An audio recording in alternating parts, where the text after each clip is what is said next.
Okay, so we finished the scales on the back of the tail. Now we just need those three little fins basically at the base of the tail. And the way the guy in the video does it is he makes these guitar pick kind of shapes using the extrusion tool, and then he curves off the top just like we've been doing with many of our shapes already. So we'll get started on our guitar pick shape. And just like before, we're going to duplicate our extra extrusion shape or form, and I'm going to almost make that half moon just a little slight indentation, and then pull the opposite square out again to try and get that guitar pick shape. I'm not sure how else to describe that other than guitar pick. Then we're going to scale it down to about the height, the thickness that you feel is proportional to the tail that you have on your lobster. And we're going to do the extra extrusion shape, the half moon, to curve the top.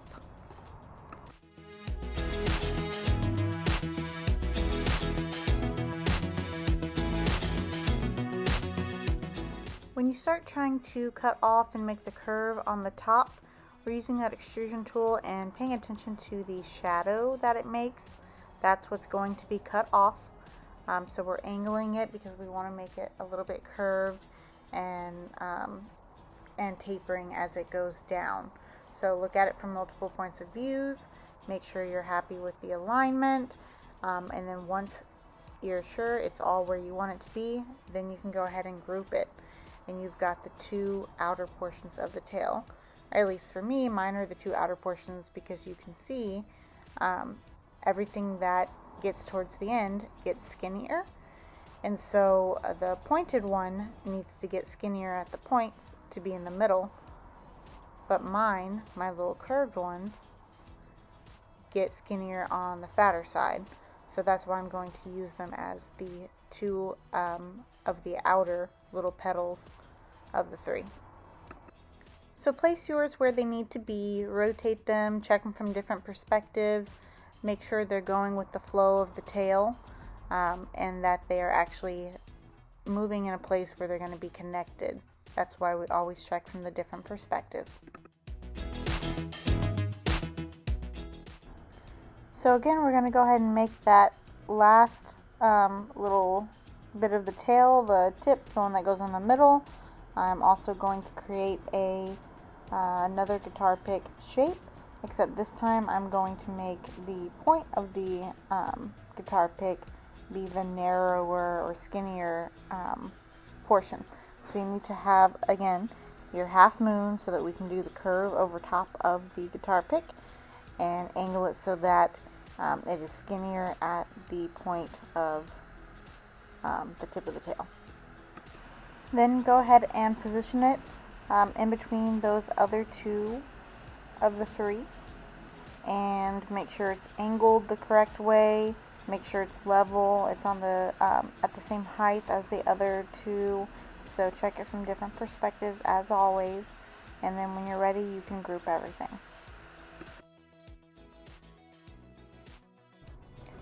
The next thing the guy in the video does is the whiskers that go all the way up and back over the head of the lobster. The more and more I look at a lobster, the grosser they are. But go ahead and take your extrusion tool and duplicate it, and you're going to bring the top and bottom squares and stretch them apart from each other. So top goes really high, bottom goes really low, and then you can take the middle squares and pull them right next to each other to help make that nice little curve. And then play with the tangents so you get a very natural kind of wispy, thin whisker.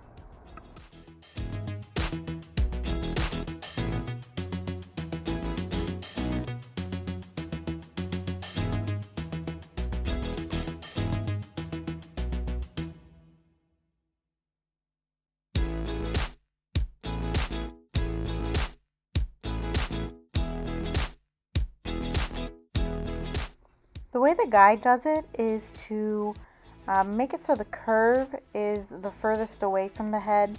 So it's going to start off straight and then curve at the very end of the tip. and then he angles it a little bit so that the whiskers are kind of going up and behind him, behind the lobster's head, I mean.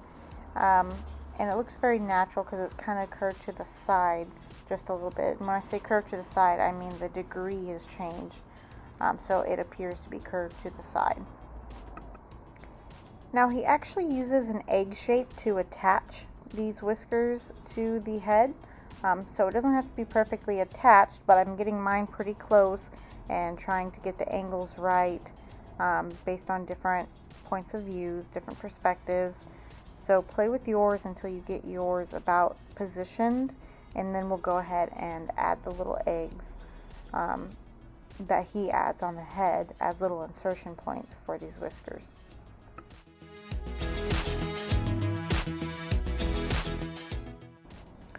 Once you have those whiskers about where you want them, we're going to do like he does and add those little eggs found under the characters box or drop down, and shrink it really small so that it's just a little bit bigger as far as the thickness of that egg than your whiskers, and turn it on its side because it's going to stick out of the head, and you're going to have to play with the rotation a little bit to give it a really natural look, to have it look like it's part of the lobster's head, and it's the part where the whiskers connect. So that's what I'm doing here. I'm just playing with getting the right angle, and then I'm going to bring the whiskers so that they come out of the very front of that egg. And then I'm going to add that same egg on the other side.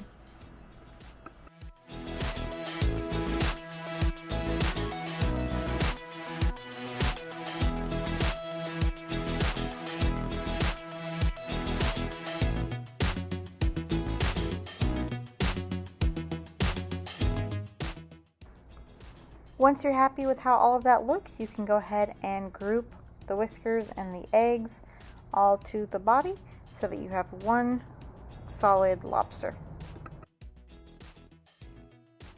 The next thing the guy in the video does is add little whiskers to the very front. So again, we want to have a natural curve whisker that's going to go up and to the right and up and to the left. So use your extra extrusion, make a duplicate, and shape it like we did before. Stretch the top and bottom, bring the middle together, and you're going to be able to create your little front whiskers. Once you're happy with the shape, make sure you're double checking the height, that they're nice thin little whiskers. Again, we want them to look like a real lobster, so we want to pay attention to the sizing all the way around. Again, check your perspectives whenever you're trying to attach it to the front little nose of your lobster. And the curve goes out, so it's going to curve up and to the right and curve up and to the left. And I just added another whisker by duplicating the one that I already had. Don't forget about that alignment tool when you're working, especially when you have those duplicates.